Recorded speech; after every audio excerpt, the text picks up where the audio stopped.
Cerita dalam novel Journey to the West sudah tidak asing lagi di kalangan masyarakat kita.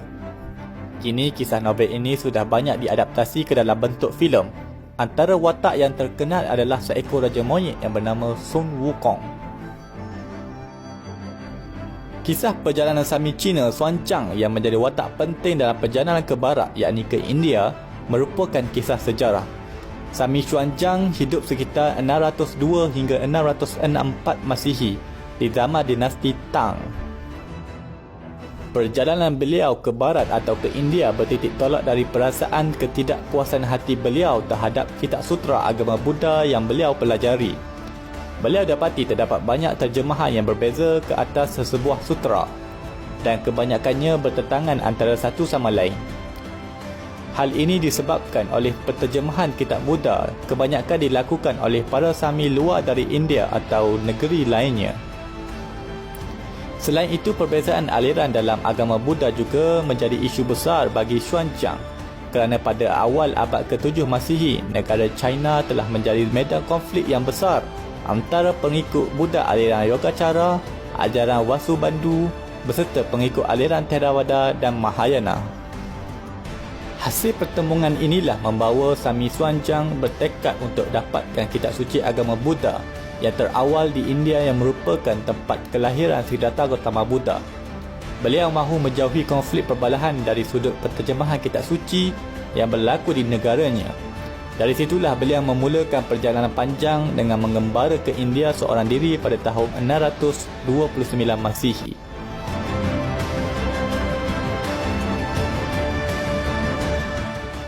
Ratus tahun selepas kematian Sami Xuanzang, terdapat seorang penulis novel dan ahli sastera dari China bernama Wu Chengyin pada dinasti Ming.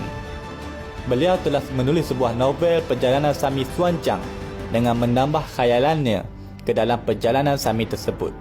Novelnya dinamakan sebagai His Yu Qi atau Kisah Perjalanan ke Barat.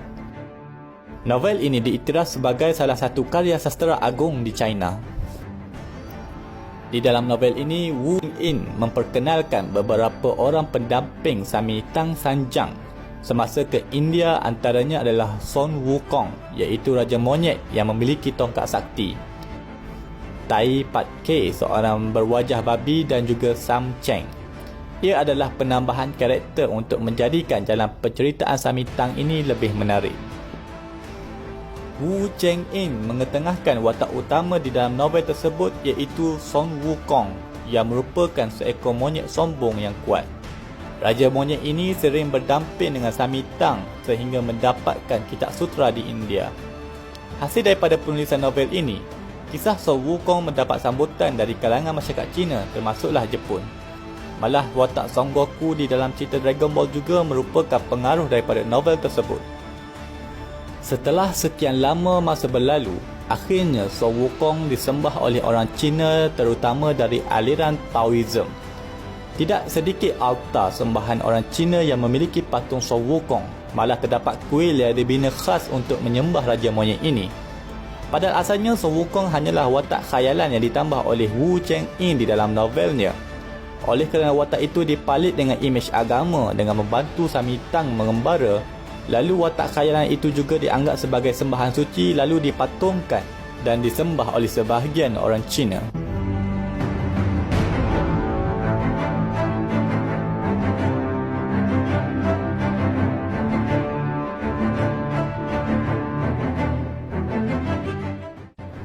Ada sebahagian sastrawan Cina mengatakan watak Sun Wukong ini terpengaruh dari watak Hanuman di dalam kitab suci Ramayana di dalam agama Hindu, yang mana Hanuman yang merupakan monyet yang menolong Sri Rama.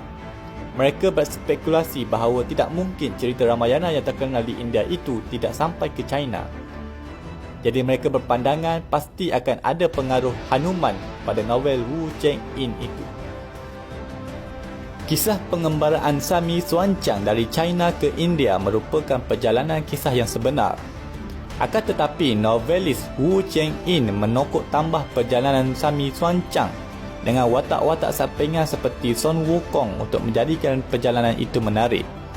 Akan tetapi, hasil daripada itu menyebabkan wujudnya sebahagian penganut agama Tao menganggap ia adalah makhluk suci lalu dipahat patungnya lalu disembah.